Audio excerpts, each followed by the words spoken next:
author of this letter. This letter was delivered by a staff member in his office, whom he knows, and I don't want to name him because he's not here, but the Honorable Koimburi knows his staff member who delivered that letter. The letter was stamped in my office. Unfortunately, the person who stamped it received, put one stamp upside down on the copy that he came with, that he was to return with. And he asked that it be stamped properly, facing up, and it was stamped. That is the letter that circulated on social media last week. The Honorable George Koimburi, on his social media platform, specifically on his Facebook page, stamped the same letter fake and said it is fake news. I therefore have been more convinced to believe in the seeking of forgiveness by Honorable Koimburi if he also came out clearly to tell the people of Kenya whether the dishonesty exhibited on his Facebook page is not the same dishonesty he now seeks to exhibit on the floor of this house, pretending to seek forgiveness that he does not mean. But if the Honorable Koimburi can confirm to me and to this house that even his actions on Facebook page that day were informed by other factors other than the truth, Honorable Speaker, and confirm he was the author of this letter, then I am more than willing myself to forgive the Honorable Koimburi. Failure to do that, Honorable Speaker, and that's why I say there must be a balance between our faith and the dignity and honor and respect of this House, Honorable Speaker.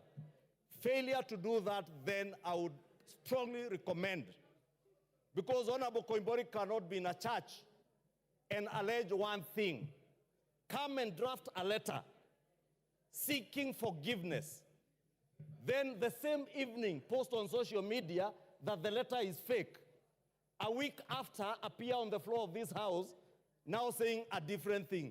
Which George Koimburi do we believe? Which George Koimburi are we seeing here? Which George Koimburi is here? Is it the George Koimburi who lies in church? Is it the George Koimburi who stamps letters fake on social media? Or is it the meek-looking George Koimburi who is seated here now seeking forgiveness? If this George Koimburi seated here seeking forgiveness, Honorable Speaker, is the same Koimburi, I forgive him. If the George Koimburi of lying in church and later denying and reasserting the lie, then I will not forgive that George Koimburi. But the George Koimburi who is here, if he wants to be honorable, if he wants to dignify this house, he must come out clean, confess, one, to the lie he said in church, confess to the lie he sold on social media. If he comes out clean, I am more than willing to forgive the Honorable George Koimburi and ask the Almighty God to also forgive him for having lied in church. And the Honorable George Koimburi is my very good friend, Honorable Speaker. In fact, the Honorable George Koimburi, in his first election as a member of parliament, he will tell you, he had serious problems when he was seeking election first as a member of parliament. The Honorable George Koimburi was elected never having set foot in a single political rally in Juja constituency. He campaigned when he was in hiding. And he knows the only place he could come to while he was in hiding was to my house for me to facilitate him, to be able to facilitate his campaign. And these are facts of life, Honorable Speaker. And the Honorable Koimburi knows. I have invited him to my house, facilitated his campaign. And that is why, as a friend, I choose to forgive him if he confesses the dishonesty. And therefore, Honorable Speaker, I will ask, before you conclude, the Honorable George Koimburi to rise in his place and clarify the matter of the letters, because that is pertinent for me and for many members to know whether indeed is genuine in the seeking of forgiveness. Thank you, Honorable Speaker. Order, Rosa Buyu. Order, Rosa Buyu. Order, Rosa Buyu. You are being disorderly. Then go out without causing disorder. Wamuratha.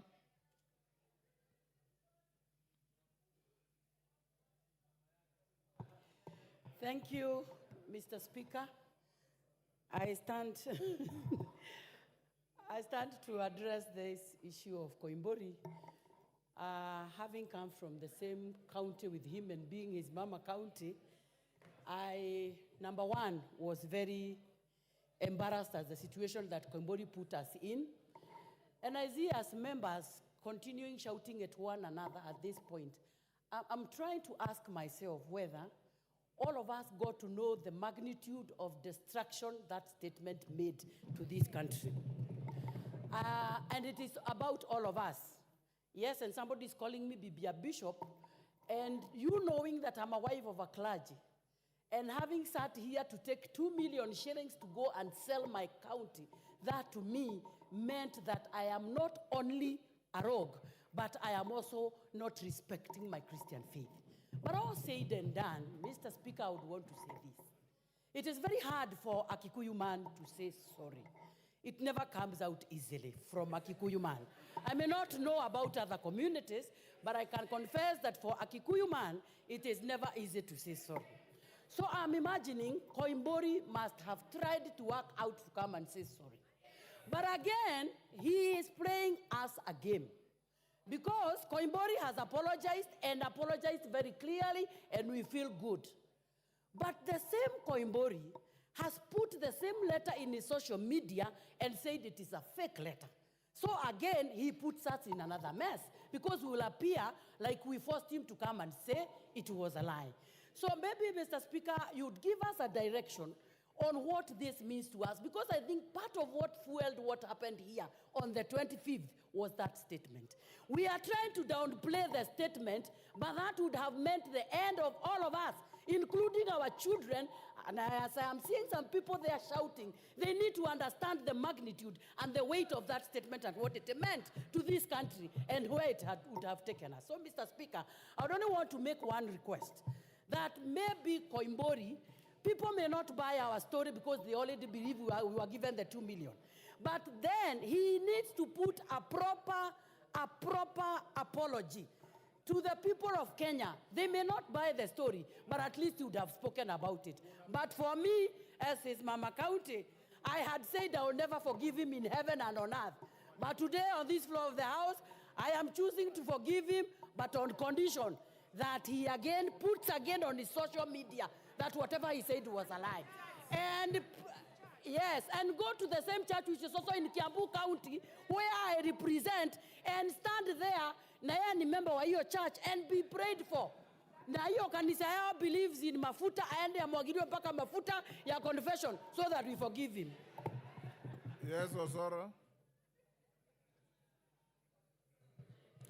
Thank you very much, Honorable Speaker. Honorable Speaker, immediately we had an issue here in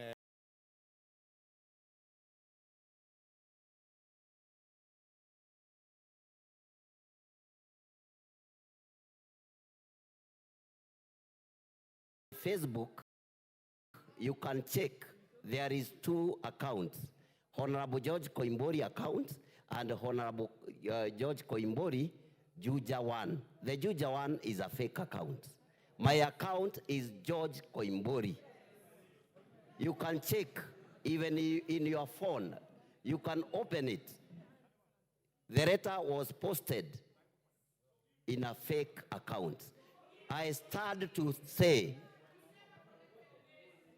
I stand, Honorable Speaker, I stand to ask my honorable members of this House to forgive me. Forgive me. I will never repeat it again, honorable members. Just forgive me, because I had hearsay. Prevent me, Honorable Speaker, Honorable please. members.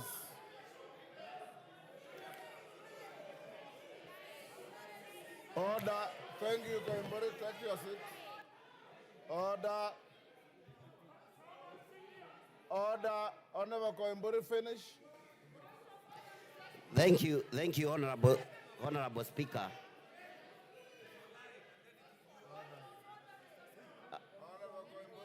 As I said before, Honorable Speaker, there was a hearsay that honorable members who voted yes in a second reading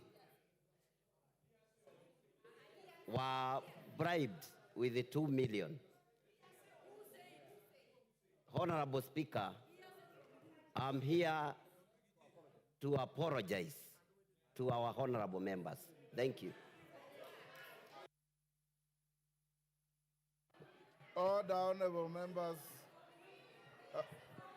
Order. Wamaua, take your cool. Honorable members, I know. Order, honorable members. Honorable members. For giving me this opportunity.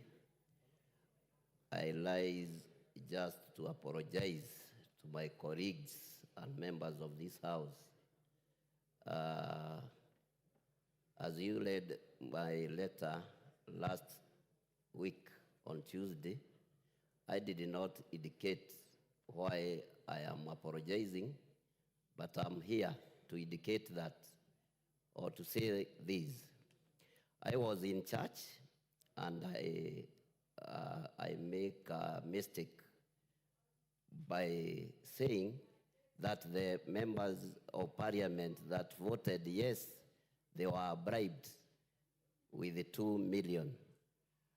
Honorable Speaker, I'm here to say sorry to the members because I don't have any evidence that they received money. Honorable Speaker, those was just a hearsay that I had when we was voting during the second reading of finance bill. I urge the members to forgive me, and then we move forward for the betterment of this country. Thank you, Honorable Speaker. Thank you, Honorable Koimburi. Deputy Speaker. Thank you, Honorable Speaker. I just wanted to help Honorable Koimburi to learn how to seek forgiveness. Before you seek forgiveness, you must confess the lie first. So you must confirm first that you lied, that you are dishonest, you lied in church, you lied to the people of Kenya, and put us to great shame. Then after that, after you have confessed, then you can ask for forgiveness. But before that, you cannot just ask for forgiveness.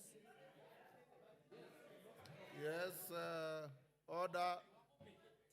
Honorable Wamumbi. Thank you, Mr. Speaker, for giving me this opportunity. Order, Rosa. Mr. Speaker, some of us lost properties because Honorable Koimburi lied that we received 2 million so that we could vote for the finance bill. Mr. Speaker, I'm asking one question. Is Honorable Koimburi ready to go back to the same church and apologize from the same church that he lied? Mr. Speaker, we must speak the truth and tell each other the truth.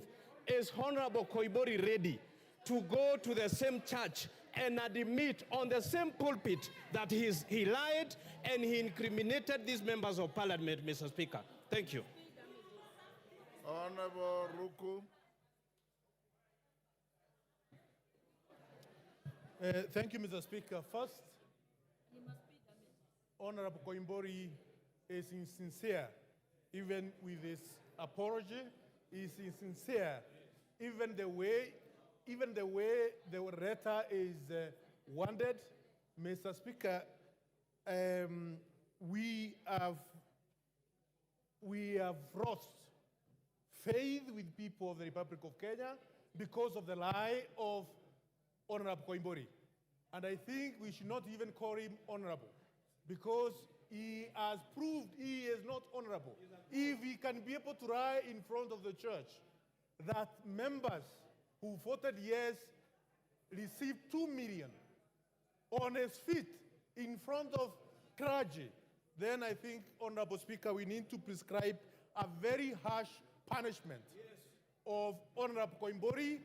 And before we do that, we need to do exactly what Honorable Deputy Speaker has said, to prescribe his apology in clear terms so that we can decide whether we are going to forgive him or not.